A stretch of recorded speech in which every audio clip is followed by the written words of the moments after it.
السلام عليكم ورحمة الله وبركاته. الحمد لله نحمده ونصلي على رسوله الكريم. أما بعد، أعوذ بالله من الشيطان الرجيم. بسم الله الرحمن الرحيم. عن المجرمين ما سلككم في سقر؟ قالوا لم نكن من المصلين ولم نكن نطعم المسكين وكنا نخوض مع الخائضين وكنا نكذب بيوم الدين لآخر آية. وقال أيضا إن الله وملائكته يصلون على النبي يا أيها الذين آمنوا صلوا عليه وسلموا تسليما. اللهم صل على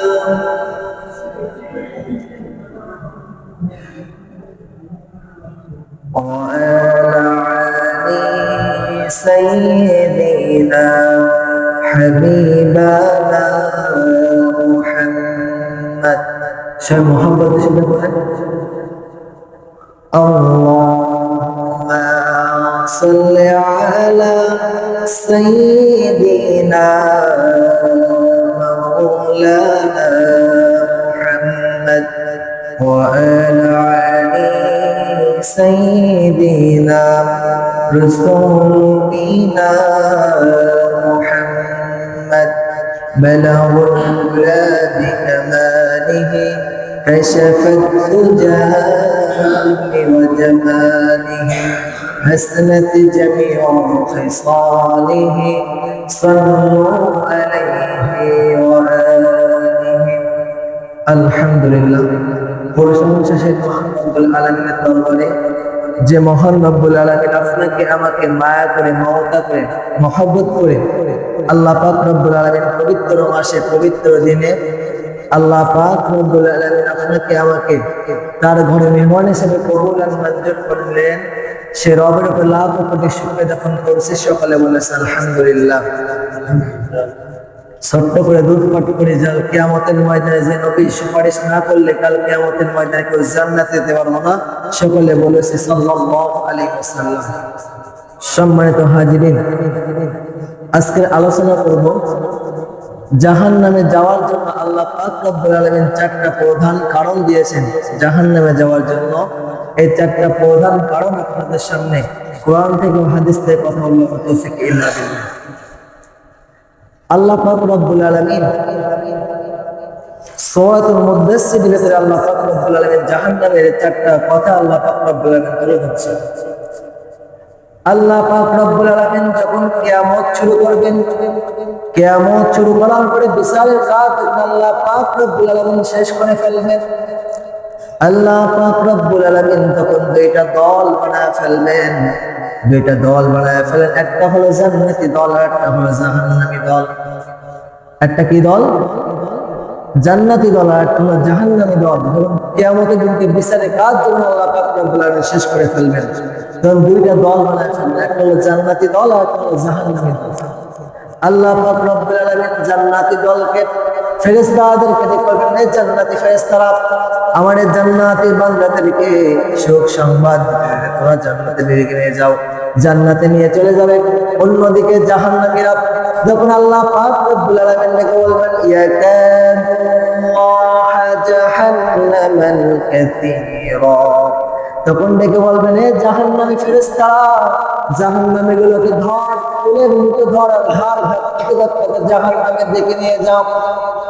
যখন চুলের মুঠো ধরবে, ঘাড় ধাক্কাতে ধাক্কাতে যখন জাহান্নামের দিকে নিয়ে যাবে, যখন জাহান্নামের দিকে নিয়ে যেতে থাকবে, অন্যদিকে জাহান্নামী গেটের সামনে জাহান্নামী ফেরেশতারা দাঁড়ায় আছে। যখন জাহান্নামী গেটে পর্যন্ত জাহান্নামী ব্যক্তি তখন পৌঁছায়া যাবে, তখন জাহান্নামী ফেরেশতারা জিজ্ঞাসা করবে আনিল মুজরিমিন, আল্লাহু আকবার।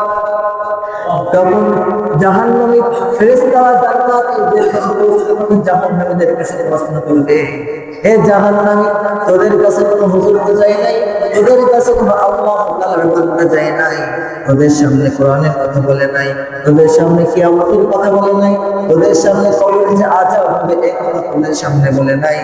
তখন এই জাহান্নামী ব্যক্তিটাকে ডাক দিয়ে বলবে মা সালাকাকুম ফি সাকার, তখন ডাক দিয়ে বলবে হে জাহান্নামী ফেরেশতারা, আমাদের কাছে জুমার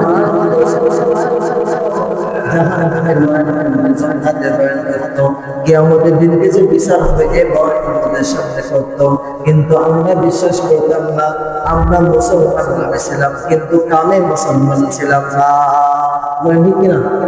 তখন জাহান্নামী ফেরেশতারা জিজ্ঞাসা করবে, তখন জাহান্নামী ফেরেশতারা জিজ্ঞাসা করবে তুই কি কারণে তুই জাহান্নামে আসলি?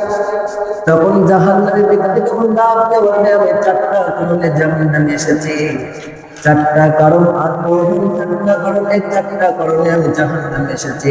দুনিয়াতে এই চারটা অপরাধ করেছিলাম, এই চারটা অপরাধ কারণে আমি জাহান্নামে এসেছি। আল্লাহ পাক রব্বুল আলামিন পবিত্র কোরআনে বলেছেন চারটা কারণে প্রথম নম্বর কারণ হলো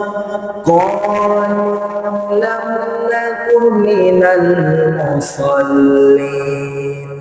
এক নম্বর কারণ হলো দুনিয়াতে আমরা নামাজি ছিলাম না, দুনিয়াতে আমাদের নামাজের সাথে সম্পর্ক ছিল না, দুনিয়াতে আমরা মুসলমান ছিলাম কিন্তু মুসল্লি ছিলাম না, এই কারণেই আমরা জাহান্নামে এসেছি।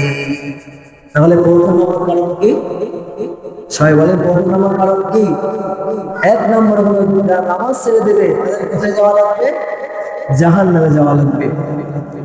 এক নম্বর কারণ হলো যারা নামাজ ছেড়ে দেবে, নামাজের সাথে যাদেরকে সম্পর্ক থাকবে না, তাদেরকে জাহান্নামে যাওয়া লাগবে। তাহলে আমাদের যখন মসজিদের মুয়াজ্জিন আযান দেয় হাইয়া আলাস সালাহ, তখন আমরা মুসলমান নাফরমান মুসলমান শয়তানের গোলামি করতে গিয়ে দোকানে বসে থাকি, কিন্তু আযান কানে যায় না। কথা বলেন ঠিক কিনা? কথা বলেন। যখন মসজিদের মাইকে আযান দেয় হাইয়া আলাস সালাহ, এই বান্দাটি আমার দিকে আয়, আল্লাহ তাআলা ডাকতেছেন মসজিদের মুয়াজ্জিনের মুখ থেকে হাইয়া আলাস সালাহ, এই বান্দাটি আমার দিকে আয়, আর আমরা নাফরমান মুসলমান গুনাহগার মুসলমান আমাদের শয়তানের দিকে এত পড়ে গেছি যে আল্লাহ তাআলা বলে ডাকে না সাথে শয়তানের ডাকে আমরা সাড়া দিই। কথা বলেন ঠিক কিনা? আপনার কথা বলেন, কথা বলেন, আলোচনা হচ্ছে এখন তাই আপনার সবাই আগে আসেন এদিকে, ওই দৌড়ে গিয়ে বসলে কি হয়? কোরআনের সৌন্দর্য সবাই পরিপূর্ণ হয়ে থাকতে হবে, সবাই আগে আসেন। আল্লাহ পাক রব্বুল আলামিন তাআলা বলেন প্রথম নম্বর কারণ হলো যারা নামাজ ছেড়ে দেবে এদেরকে কোথায় যাওয়া লাগবে? জাহান্নামে যাওয়া লাগবে। তাহলে লোকটির গোলাবাসে আমরা নামাজ ছেড়ে দিব না? আমাকে নামাজ ছেড়ে দিব? নামাজ শুধু কি জুমার দিন? এই যে অনেকেই মনে করেন যে জুমার দিন নামাজ পড়লাম আমার নামাজ হয়ে গেল, এক সপ্তাহের নামাজ হয়ে গেল। আল্লাহ তাআলা কে নামাজের কথা বলছেন? আল্লাহ তাআলা এই নামাজের কথা বলেন না। আল্লাহ তাআলা বলছেন তোমরা 5 ওয়াক্ত নামাজ পড়লে ইখলাসের সাথে আল্লাহ তাআলার হুকুমগুলো মেনে তোমরা তরিকায় চলবে, আল্লাহ পাক রব্বুল আলামিন তোমাদেরকে জান্নাতুল বাগিচা দিবেন। সুবহানাল্লাহ। তাহলে এক নম্বর কারণ আমরা পেলাম জাহান্নামী ব্যক্তি ডাক দিয়ে বলছেন মুসাল্লিন। এক নম্বর কারণ হলো যারা জাহান্নামে যাবে তাদেরকে মুসল্লি হয় নাই। আর দুনিয়াতে তারা মুসল্লি ছিল না, দুনিয়াতে তারা নামাজ পড়তো না, নামাজের সাথে সম্পর্ক ছিল না, এই কারণে তারা জাহান্নামে গেছে। এবং লক্ষ্মীগুলো আসে আমরা যদি নামাজের সাথে সম্পর্ক না রাখতে পারি, আমাদের সাথে যদি নামাজের মোলাকাত না হয়, তাহলে আমরাও কি আমাদের দিন থেকে জান্নাতে যাবো না জাহান্নামে যাবো? সবাই বলেন, জান্নাতে যাবো না জাহান্নামে যাবো? জাহান্নামে যেতে হবে। তাহলে আসুন আজ থেকে অনেকেই বলি, আমি যে জায়গায় এখন দায়িত্বে আছি ওখানে একটা মুসল্লি আমার কিছুদিন আগে ডাক দিয়ে বলছে, ইমাম সাহেব আমি যে সুদ খাই না, আমি তো ঘুষ খাই না, দুনিয়ার কোনো কিছু আমি অপরাধ করি না, আমি একটা মাত্র কাজ করে নামাজ করি না, আমার ইমামকে আছে? তা বলেন যে নামাজ যদি ছেড়ে দেয় তার ইমান আছে? আল্লাহ রাসূল সাল্লাল্লাহু আলাইহি ওয়াসাল্লাম বলেন একটা মুমিন আর একটা কাফিরের মধ্যে এই পার্থক্য হলো নামাজ। এই নামাজ যারা ছেড়ে দিবে তারা কাফির হয়ে যাবে। তারা দুনিয়াতে সাদকা করে রোজা রাখে, তারা দান সদকা সবই করে ফেলে, কিন্তু নামাজ যারা ছেড়ে দেবে তাদেরকে কোথায় যাওয়া লাগবে? জাহান্নামে যাবে, তারা কাফির হয়ে থাকবে। আপনি আল্লাহ রাসূল সাল্লাল্লাহু আলাইহি ওয়াসাল্লাম বলেছেন মিফতাহুল জান্নাতি ওয়াস সালাত, এই নামাজ হচ্ছে জান্নাতের চাবি। নামাজের চাবি জান্নাতের চাবি। আপনি 10 তলা বিল্ডিং বানাইছেন, 10 তলা বিল্ডিং উপরে দিকে আপনি থাকেন, এখন দারোয়ানের কাছে আপনার চাবি আছে, ওই যে ঘরের চাবি দারোয়ানের কাছে আছে। আপনি লিফট নাই, আপনি সিঁড়ি বেয়ে উঠলেন 10 তলায়, 10 তলা ওঠার পরে এখন আপনি মনে করতেছে আমার তো চাকরির দারোয়ানের কাছে, এখন 10 তলা উঠে গেছে, ওখান থেকে লাভ করা সম্ভব আছে? বলেন, লাভ সম্ভব আছে? তাহলে দুনিয়াতে আমরা যারা নামাজ পড়বো না, রোজা রাখবো না, আল্লাহকে হুকুমগুলো মানবো না, তাদেরকে ওই কিয়ামতের দিনে তাদের জান্নাতের দরজা পর্যন্ত পৌঁছায় দেবে আল্লাহ, কিন্তু তাদেরকে নামাজ পড়া না কারণে তাদের চাবিটা থাকবে না, এই কারণে তারা জান্নাতে যেতে পারবে না। তাহলে আমাদের 1 নম্বর কাজ করতে হলে কি? নামাজ পড়তে হবে। 1 নম্বর কি করতে হবে? সবাই বলেন, নামাজ পড়বেন তো ইনশাআল্লাহ? বলে ইনশাআল্লাহ। আপনারা চুপ করে আছেন, মনে করতে নামাজ পড়বেন না। নামাজ পড়বেন তো ইনশাআল্লাহ? ইনশাআল্লাহ। তাহলে 1 নম্বর কারণ পেলাম, তারা নামাজ ছেড়ে দিলে তারা জাহান্নামে যাবে, আল্লাহর রাসূল জাহান্নামে ব্যক্তিকে ডাক দেবে। 2 নম্বর কারণ হলো ওয়া কুন্না ওয়া লাম নাকুনু তুইমুল মিসকিন। 2 নম্বর কারণ হলো আমি এতিম মিসকিনদেরকে ভালোবাসতাম না, এতিম মিসকিনদেরকে আমি দেখভাল করতাম না, এতিম মিসকিনদেরকে আমি খোঁজ খবর নিতাম না, এতিম মিসকিনদেরকে আমি দেখভাল করতাম না, আর আমি বান্দার হক মেরে খেয়েছি, বিদায় আমি জাহান্নামে এসেছি। তাহলে 2 নম্বর কারণ কি?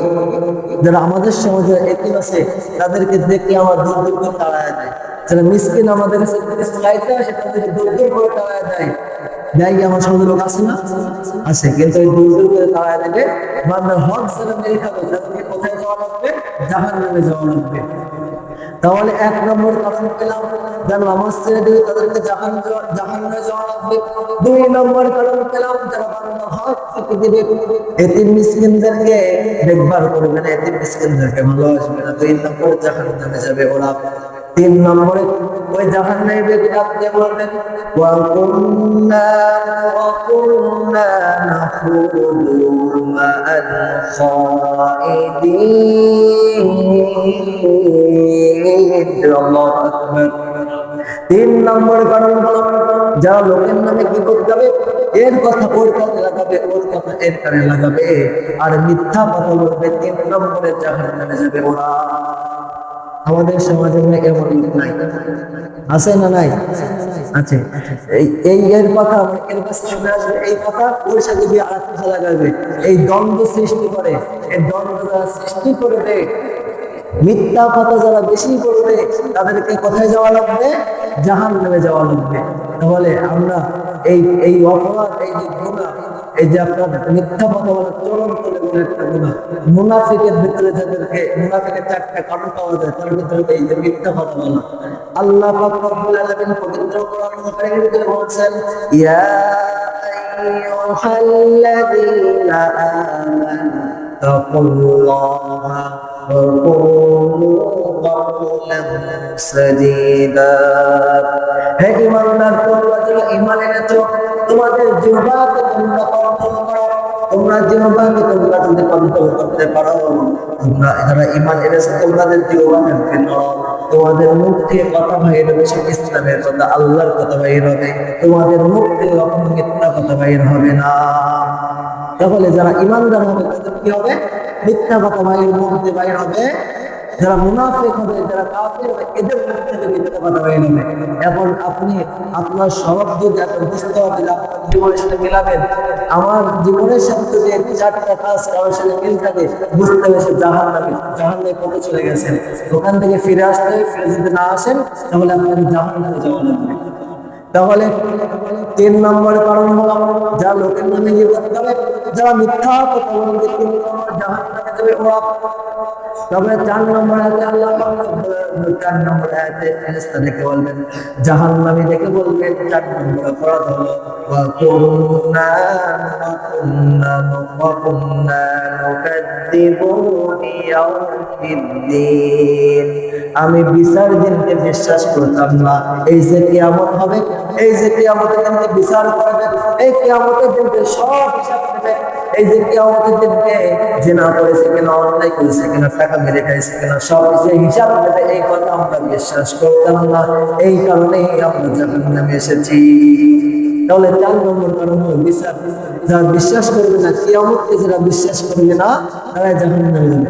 আচ্ছা বলেন তো বিচার দিনের মালিক কে? সবাই বলেন বিচার দিনের মালিক কে? আল্লাহ পাক রব্বুল আলামিন সূরাতুল ফাতিহার ভিতরে কথা বলছেন, মালিকি ইয়াউমিদ্দিন। আল্লাহু আকবার। আল্লাহ পাক রব্বুল আলামিন বলছেন বিচার দিনের মালিক আমি আল্লাহ। তাহলে বিচার দিনের মালিক কে? আল্লাহ। যদি আল্লাহ তাআলা যে বিচার দিনের মালিক হয়, তাহলে বিচার কি আছে নরম হবে না শক্ত হবে? কঠিন হবে, কঠিন হয়ে যাবে। একটা চুল পরিমাণ এদিক থেকে ওদিক যাবে না। দুনিয়ার বিচার কেমন? দুনিয়ার আদালত কেমন? দুনিয়ার আদালতে আপনি অন্যায় করেছেন, আপনাকে ধরে নেওয়া যাবে। ধরে নেওয়া যাওয়ার পরে আপনাকে যখন বিচার করবে, বিচারের আগে যদি আপনি 2 লাখ মেরে দিতে পারেন, তাহলে বিচার এদিক থেকে ওদিক চলে যায়। কথা বলেন ঠিক কিনা? দুনিয়ার আদালত এমন, দুনিয়ার আদালতে আপনার যদি মামা কিংবা আপনাদের আত্মীয় স্বজন বড় লেভেলের থাকে, তাহলে বিচার এদিক থেকে ওদিক চলে যায়। কিন্তু কিয়ামতের ময়দানে আল্লাহ পাক রব্বুল আলামিন বিচারের ব্যবস্থা করেছেন এমন ভাবে আল্লাহ পাক রব্বুল আলামিন বলছেন, আমি সম্পূর্ণ তোমাদের খুঁজে তোমাদেরকে হিসাব নেব। তাহলে ওই কিয়ামতের দিনকে বিচারে ভয় করা লাগবে কি লাগবে না? সবাই বলে লাগবে কি লাগবে না? আল্লাহ পাক রব্বুল আলামিন বলেন মুমিনের জওয়ান হবে হকের পথে। মুমিনের জওয়ান কি কথা হবে? হকের পথে। আপনারা যারা মুখ বেজে বসে আছেন, আপনারা যদি কথা না বলেন তাহলে বুঝবো আপনারা সবাই আল্লাহর কোরআনের কথা বলছে। তাহলে যারা কথা বলবে না, আল্লাহর কোরআনের কথা শুনে যারা কথা বলবে না, হকের পথে যারা কথা বলবে না, তাহলে তারা মুখ বাজা ইবলিস শয়তান। তাহলে ঠিক কিনা? তাহলে আপনাকে ইবলিস সাজানো মানে মনে হবে। তাহলে সবাই কথা বলবেন। আল্লাহ পাক রব্বুল আলামিন বলেছেন প্রথম নম্বর জাহান্নামে যাবে যারা নামাজ ছেড়ে দেবে, ওরা জাহান্নামে যাবে। 2 নম্বর হলো যারা একটু মিসকিনদেরকে ফাঁকি দিবে, আল্লাহর বান্দার হক ফাঁকি দিবে, তারা জাহান্নামে যাবে। 4 নম্বর হলো 3 নম্বর হলো যারা লোকের নামে বিপদ করে মিথ্যা কথা বলবে, লোকের সাথে দ্বন্দ্ব বাঁধায় দেবে, এরাই হলো 3 নম্বরে জাহান্নামে যাবে। 4 নম্বর জাহান্নামে যাবে ওই ব্যক্তি যে বিচার দিনকে বিশ্বাস করে না। বিচার দিন যে আল্লাহ পাক রব্বুল আলামিন করবেন এই কথা বিশ্বাস করে না, বিদায়ী তারা জাহান্নামে যাবে। তাহলে এই 4টা কাজ যদি আমাদের ভিতরে কারো ভিতরে থেকে থাকে, তাহলে ত্যাগ করার এখন নিয়ত করুন, না হলে আল্লাহ পাক রব্বুল আলামিন জাহান্নামে আল্লাহ পাক রব্বুল আলামিন পাঠিয়ে দিবেন। আল্লাহ পাক রব্বুল আলামিন বলেন যখন জাহান্নামী ব্যক্তিরা যখন গেট খুলে দিবেন, গেটের ভিতরে চলে যাবেন, জাহান্নামী ফেরেশতাদেরকে আল্লাহ পাক রব্বুল আলামিন ডেকে বলবেন খুযুহু ফাগুল্লু সুম্মাল জাহিমা সাল্লু। জাহান্নামী ফেরেশতাদেরকে আল্লাহ পাক রব্বুল আলামিন ডেকে বলবেন, এই জাহান্নামী ফেরেশতারা ওই জাহান্নামীদেরকে ভালো করে ধর, তাদেরকে জাহান্নামে ফেলার সাথে শক্ত করে বেঁধে ফেল, শক্ত করে বাঁধার পরে তাকে জাহান্নামের ভিতরে নিক্ষেপ করে দিয়ে দে। নিক্ষেপ যখন করে দিবেন, জাহান্নামের ভিতরে যখন নিক্ষেপ করে দিবেন, এত আগুনের তাপ থাকবে, এত আগুনের তাপ। আল্লাহ পাক রব্বুল আলামিন বলেছেন পবিত্র কোরআনের ভিতরে, ইয়া আইয়ুহাল্লাযীনা কানু ইয়া জাহান্নামা ইলা যুমারা। আল্লাহ পাক রব্বুল আলামিন বলেছেন, হে তোমরা যারা দুনিয়াতে ঈমান আনো নাই, তোমরা যারা ঈমানদারের পথে চলো নাই, তোমরা যারা আমার হুকুমগুলো মেনে মানো নাই, তাদেরকে আমি আল্লাহ পাক রব্বুল আলামিন জাহান্নামে দিয়া দিব। তাহলে জাহান্নামে বাঁচতে হলে কয়টা কাজ করতে হবে? সবাই বলেন কয়টা কাজ করতে হবে? 4টা কাজ। 1 নম্বর, সবাই বলে 1 নম্বর কি? আপনার সব ঘুমায় রয়েছেন নাকি? 1 নম্বর কাজ হলো নামাজ পড়তে হবে, সালাত কায়েম করতে হবে। 2 নম্বর কাজ হলো এতিম মিসকিনদেরকে ভালোবাসতে হবে। এতিম মিসকিনদেরকে হক ফাঁকি দেওয়া যাবে না, বান্দার হক ফাঁকি দেওয়া যাবে না। 3 নম্বর হলো লোকের নামে গীবত দেওয়া যাবে না। 4 নম্বর হলো বিচার দিনকে বিশ্বাস করতে হবে, বিশ্বাস হলো আমল করতে হবে। তাহলে আল্লাহ পাক রব্বুল আলামিন আমাদেরকে মাফ করে দিয়ে জান্নাতের বাগিচা বানায় দিবেন। সুবহানাল্লাহ। আল্লাহ পাক রব্বুল আলামিন যেন